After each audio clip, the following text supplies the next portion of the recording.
My destiny blooms.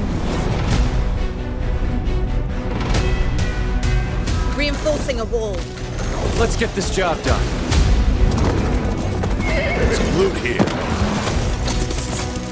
This one's got some bite. Attacking! Dropped an enemy. Smells like you need some upgrades. Enjoy. Storm brewing. Shieldbreaker forming. I have the shield breaker. Throwing fire!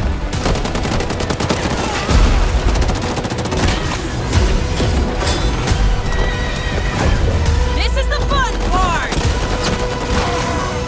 Calling in the siege tower!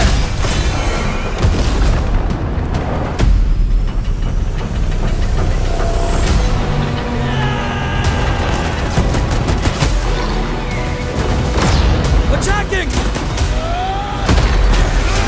Get ready in there! Hiding in plain sight.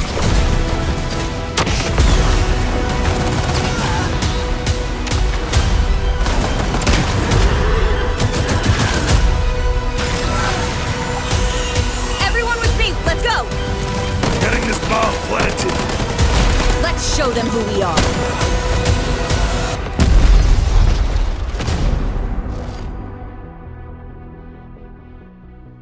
Hey, I'm Chad Grenier, game director and studio head of Wildlight Entertainment. And I'm Jason McCord, design and creative director. Today we're here in our office to walk you through every aspect of our new game, Highguard. 4 years ago, the two of us, along with 60 other veteran developers that have worked together for over a decade, all made the leap from large publishers to form our own fully independent game studio. From the start, our mission was to be a design-led studio where gameplay always comes first. And in those early months, we spent a lot of time playing games that inspired us. We played battle royales, survival games, extraction shooters, and many others. In particular, as we were playing survival shooters, one aspect of that genre that really caught our attention was base raiding. Could we take the thrill of raiding another team's well-fortified base and isolate that into a competitive experience that we could play over and over again? But this isn't a survival game. It's not a base building game. It's what we call a PvP raid shooter. We wanted to utilize our experience making well-crafted first-person shooter maps to design bases that were always fun to attack and defend. And most importantly, we wanted to ensure that we were making a shooter. We love making shooters. So now we're excited to show you exactly what a PvP raid shooter is and what makes Highguard special. Here we go again, gang. Summoning great assistance! Moving in for the attack. Follow me. Got a generator here. Perfect. I'll take it. Planting a bomb. Woo! We're gonna burn this place to the ground! At its core, Highguard is a new mode between two teams of 3 wardens each. To start, each team chooses a unique base to defend. This is your main stronghold, while you ride out to fight in the open territory to secure the shield breaker. The ultimate goal of the match is to use the shield breaker to successfully raid and destroy the enemy team's base before they can destroy yours.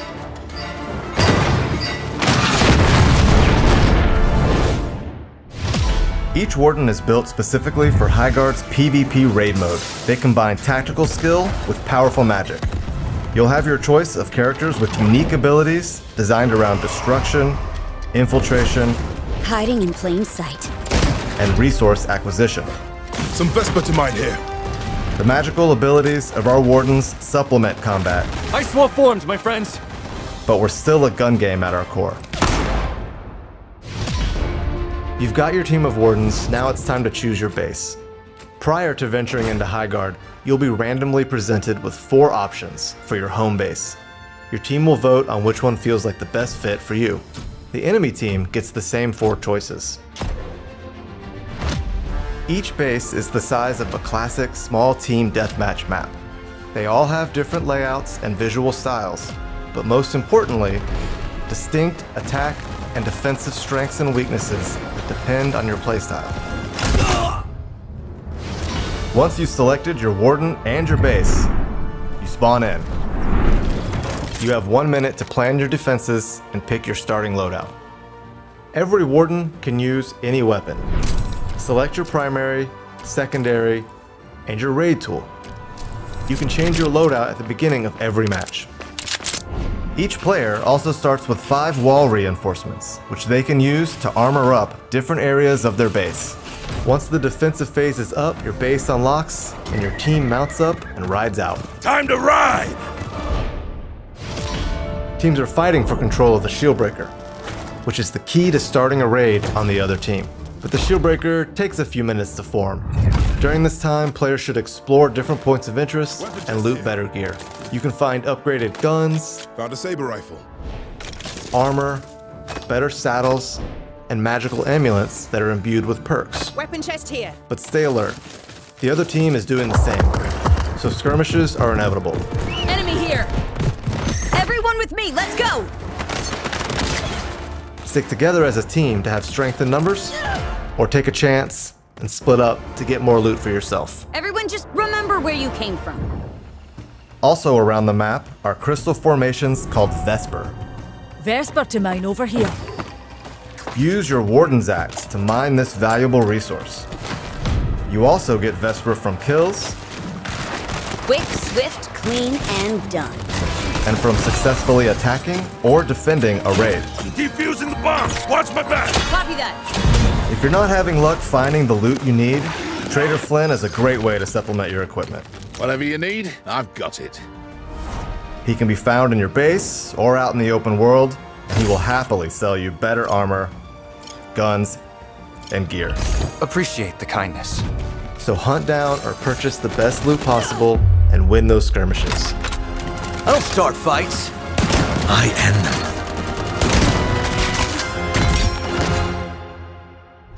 During the gear up phase, always make sure you're keeping one eye on the sky. Storm's brewing. Shieldbreaker should be ready soon. When the storm forms, the Shieldbreaker's location is revealed. It randomly spawns in one of 3 unique points of interest. Once that Shieldbreaker forms, nothing else matters. Rally up and fight for possession. If your team manages to secure the Shieldbreaker, your objective is to get to the enemy base and start the raid. But the enemy team will do everything in their power to stop you from getting to their base. Gang, time to attack. If you die, you'll drop the Shieldbreaker, and the enemy team can pick it up Let's mount up and soar to victory. and run it to your base and start their own raid.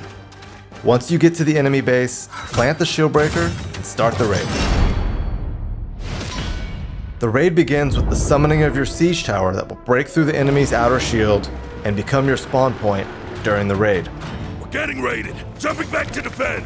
The defending team will be able to teleport back to their base, so be ready to fight. You better be ready! Once the shield has been broken, the raid begins. The enemy base contains objectives your team will need to sabotage and destroy. But in order to successfully penetrate a well-defended base, you'll need to use your Warden's abilities and your raid tool. Every Warden comes equipped with one raid tool of their choice. You can choose between a rocket launcher for a more straightforward approach, a zipline gun for when your attack plan requires coming in from above, Attacking target B. or a blast hammer when you just want to bring it all down. Hand clear.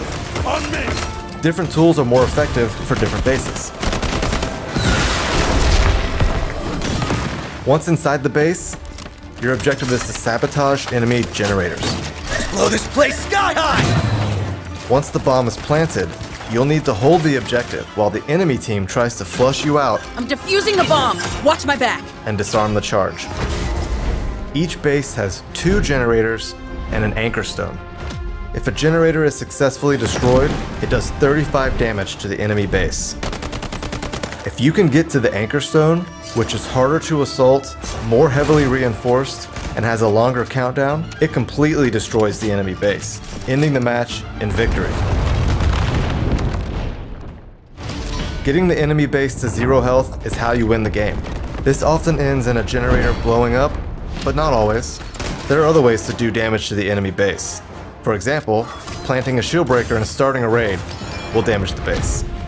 And it's not just about attacking. Successfully defending your own base will damage the attacking team's base, so you can win with a great defense. If a raid is successfully defended, the game is not over. Damage is done to your base, and that base health does not regenerate. Players will respawn at their base and ride out for another gear up phase. On my mount. Let's ride. As the match progresses, all the loot in the map upgrades. Paladin here. The weapons get stronger, the armor and equipment improves, and the stakes get higher. A match can go anywhere from 1 raid to 4, which means matches can last anywhere from 8 minutes to around 30 minutes, if the teams are really trading raids. Back in the fight. Winning a match will often come down to a clutch bomb plant with a few seconds left on the clock, Someone call for a demolition man. Bomb planted. or a tight team fight with mobility, positioning, and shooting skills out in the open world. So that's Highguard. We're excited for you to try our unique take on this new PvP raid shooter. All you need to know at first is loot up, grab the shield breaker, and raid the enemy base. And stick together. This is a team game. There's lots more to unpack as you start going deeper, but for now, assemble your wardens, and we'll see you in Highguard.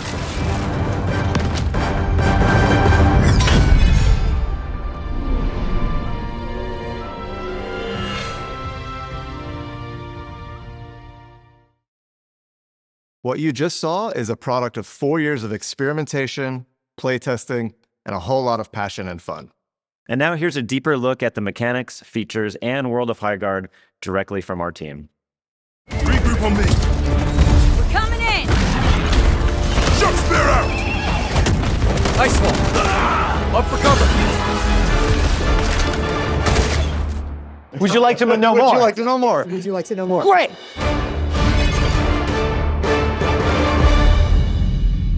When we started, we wanted to make sure that we were making something that played to our strength. But at the same time, we want to bring something new to the table. Players are always craving something fresh and a game that is not exactly like something they've played before. I think everyone was on board with fantasy meets ballistic guns. We thought, okay, well, we don't want to do sci-fi. What is the other conceit that we could make? It's like, well, Magic will let us do that. We wanted to integrate more fantasy elements into a shooter. We knew that we wanted to do like an FPS game. That's our core, that's our bread and butter. We know how to make shooting feel really good. So we focused on that first. We're not going to make another BR, we're not going to make an extraction shooter. We like the open world. We liked the base building, we liked the survival elements, we liked the mobility on mounts. It's taking all these elements from these different modes and putting them together. And then that kind of transitioned into our prototyping phase. The key is to fail fast, right? Because if you can fail a bunch quickly, you just learn a bunch fast. You can get to the good product faster. We have people totally trying new things and taking big swings because we're small. Every playtest, there is buckets of feedback. We pride ourselves on finding the fun, and it's sacred when you find it. The things that survived from the beginning were pretty much raid related.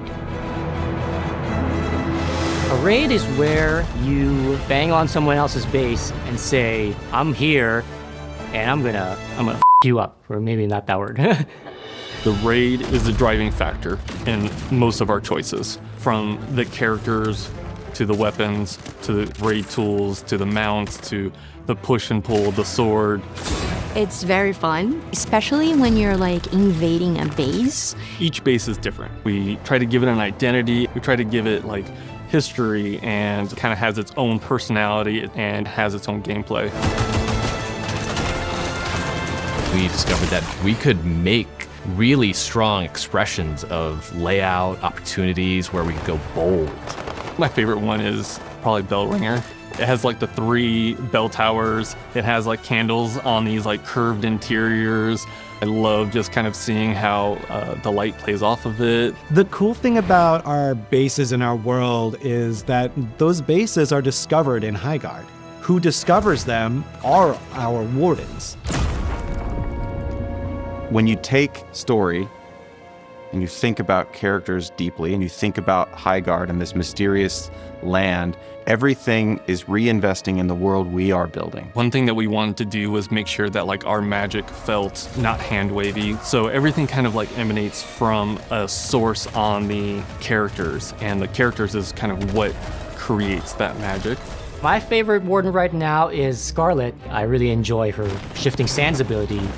It's one way that you can silently get into the base, and then the enemy is like totally confused. Our wardens, I would say, are there to complement our guns in terms of lethality, but they're meant to add tactical and strategic depth to the overall match. It's exciting. You're at the beginning of a match. You don't know what's going to happen. Endless opportunities. All the character abilities and the destruction and the gunplay all come together into this really frenetic fight.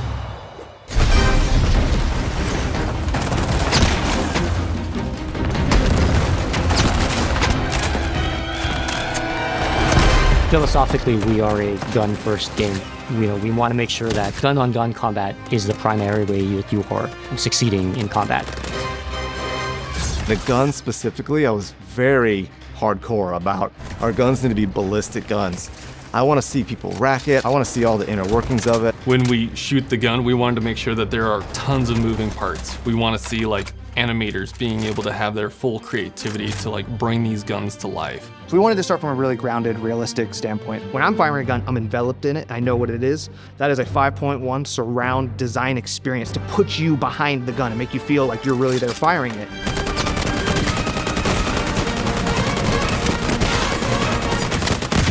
In Highguard, one of our unique things is our mix between close quarters combat in a raid scenario and open world battles, mounted combat.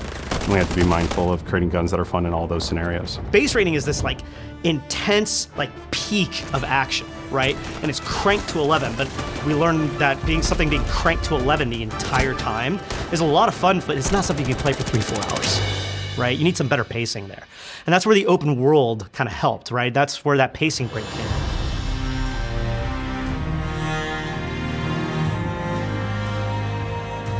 The differentiator factors from our game, I think there are 3 things actually. The loop is very unique, and then I don't think you see a lot of shooters out there that do fantasy. And then the third one is mount combat. There's this really strong fantasy of like being on a horse and just like shooting people on a horse.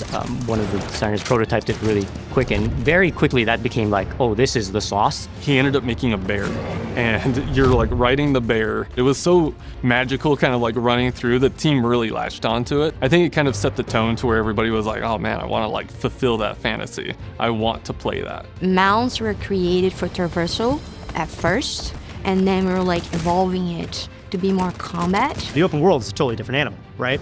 Cover is really far apart, and it's a different kind of fight. And the way mounts incorporate into that combat is honestly super fun. You want to have kind of like these rolling vistas that promote mount combat. You want there to be excitement to be able to like get out and go roam. The beauty about Highguard is that we're just at the surface. The characters have just found certain parts of that land, but they're going to continue to discover new things. Highguard is a lost continent that has suddenly reemerged mysteriously, missing in action for hundreds of years, to the point where most people in this world don't even believe it's real. Highguard itself is kind of a land of mystery, and each map is a snapshot of what that continent used to look like. Closer to where Highguard was rediscovered, we stick with a lot more modern architecture. You got a lot of very big machinery. You have a giant wall, you have steam vents. The more we go inland, the more magical and ancient it gets. When Highguard first returned, everyone rushed to this land, and they all died. And it became clear that the only ones who could survive in this magical land are those with that gift of magic. And they are brought to this place by a mysterious organization called the Iron Vigil. At first, when you meet the Iron Vigil, and they are the ones who help bring you to the land of Highguard. They're in a position of power because they broker all of the contracts that the Wardens take on. You see all of these characters being drawn like a moth to the flame to Highguard, and over time you're going to see how big that flame gets. We've picked our favorite things here and there, but I feel like we found a vision and stuck to it and created something that's genuinely new. We knew when we started we wanted to make a shooter, and we knew we wanted to make something that was live service. And so we've been planning for that for a very long time. In fact, we already have a year's worth of post-launch content already deep in development. There's a lot of live service fatigue right now, right? These games tend to hit you with a FOMO, which I think players have gotten wise to, for good reason. We're building a game that people want to come back to. So the way our post-launch plan is broken up is what we call episodes.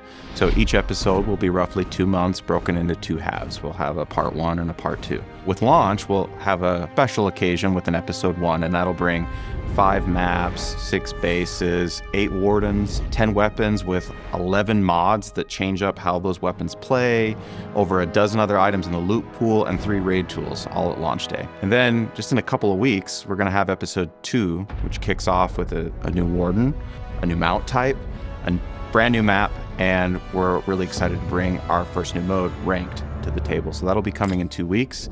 And then from there, we'll be in our regular cadence. Watch and burn.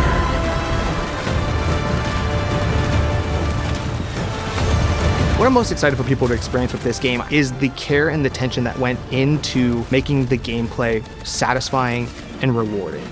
You put all this love into a project and feel like you went to battle together, and to put that creative project in front of the world to play and get the feedback and see the joy it brings people, you just want to keep doing that. I love my job. And part of that is I love this team. I'm just trying to have fun. But we want the community to feel like they don't need to read an entire book before they play the game. We want them to feel like they are a part of that book and be a part of the journey as we kind of discover it with them. Going from a blank page to a game that we are excited to play on the weekends. So I'm proud of the game, but I'm proud of the team getting to that point. This is the fun part! Make it a ring! Firing! I'm coming for you! I have the shield breaker.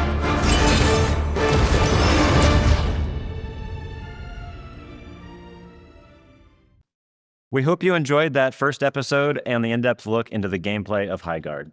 Thanks for giving us the opportunity to show you more about our game, and we hope that you'll try it out for yourself.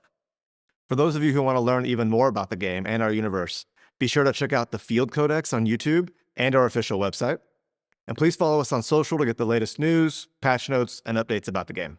And most importantly, Highguard is free to play and available right now on Steam, PlayStation 5, Xbox Series X and S. Remember, the first War Chest is completely free for all players, and we're hitting the ground running with our next episode coming in just 2 weeks. We can't wait to grow and build this game with all of you. From all of us here at Wildlight, thank you for watching, and we'll see you in Highguard.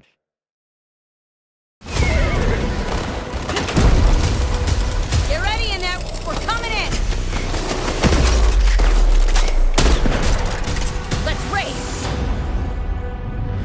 Today, my destiny blooms. Reinforcing a wall. Let's get this job done. Some loot here. This one's got some bite. Attacking!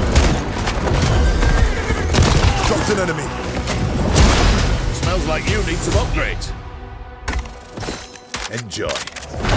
Stormbrew! Shieldbreaker forming! I have the shield breaker. Throwing fire!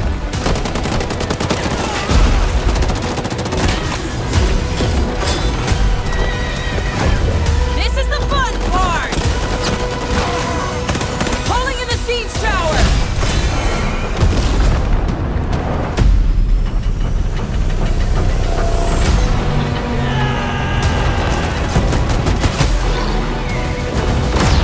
Attacking!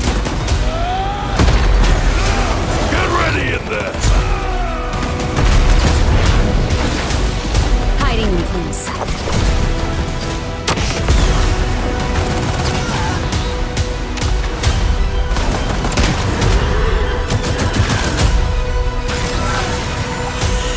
Everyone with me, let's go! Getting this bomb planted. Let's show them who we are.